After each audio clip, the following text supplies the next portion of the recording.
Esiet sveicināti Komanda LV pirmajā līgā. Kas ir Komanda LV pirmā līga?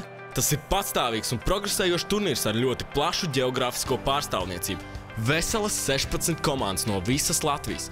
Tas nozīmē to, ka vienā sezonā, kas norisinās no aprīļa līdz novembrim, ir 240 spēles, kurās piedalās aptuveni 480 spēlētāji.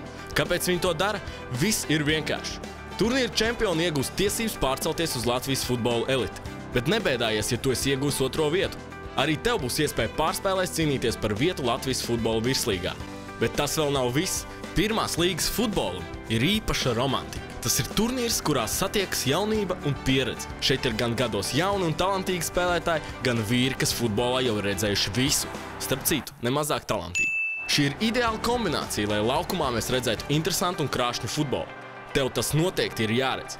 Turklāt, ieeja uz spēlēm ir pilnīgi bez maksas, bet ja netiec uz stadionu, tad var sekot turnīram gan video tiešraidēs, gan online LFF LV. Turnīru organizē Latvijas Futbola Federācija, atbalsta veikals komanda, kas klubiem piedāvā atlaides visas sezonas garumā un īpaši atbalsta mēnešu labākos spēlētājus un trenerus. Nu ko, sākam? Esi daļa no Komanda LV pirmās līgas. Aiziet!